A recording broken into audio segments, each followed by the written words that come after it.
मजीद ऐसा कुछ मत करना कि तुम्हारे साथ कुछ और गलत हो जाए। अब तक सब कुछ मेरी वजह से गलत हुआ है क्या? बिलाल इतना भी बुरा नहीं है जितना तुम उसे समझ रहे हो। राइट, बिलाल बुरा नहीं है। चाहे उसने ईमान के चक्कर में मुझे अरेस्ट करवा लिया, लेकिन बिलाल बुरा नहीं है। ईमान को ट्रैप करने की साजिश तो तुम्हारी थी ना? मेरा ट्रैप करना सबको नजर आ रहा है, लेकिन जो ईमान ने मेरे साथ किया वो किसी को नजर नहीं आ रहा। अब ऐसा भी क्या किया उसने? ये तुम पूछ रही हो लैला? वो मुझे मेरी मायूं से उठा के ले गई और तुम पूछ रही हो उसने ऐसा क्या किया? इससे ज्यादा बुरा ना उसने तैमूर के साथ किया था, उसके कैरेक्टर पे इल्जाम लगाया था। लेकिन तैमूर ने रिएक्ट किया नहीं ना? मैं तैमूर भाई जैसा लूजर नहीं हूं।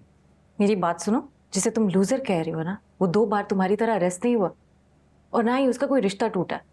And you know why? क्योंकि उसे लोगों को और इंसिडेंट को औकात के हिसाब से अहमियत देना आती है। सीखो कुछ तैमूर से। क्यों सीखे तैमूर से? खबरदार जो तैमूर के नक्शे कदम पर भी चले तुम।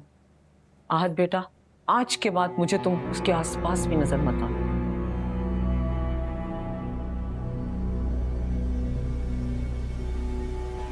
वाह, मैं तो यहाँ आहत का सुनकर आ गई थी। मुझे क्या पता था मुसर्रफ, तुम यहाँ बच्चों को भेदभाव सिखा रही हो।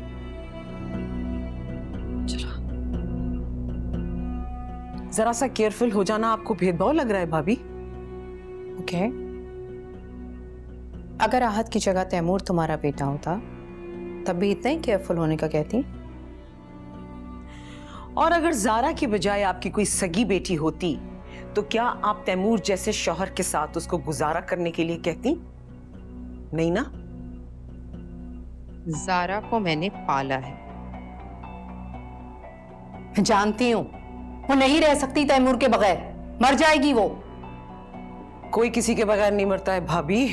मैं जानती हूँ उसको मुसरत, मैं क्या उसका बुरा चाहूंगी? जानती तो आप ईमान को भी थी।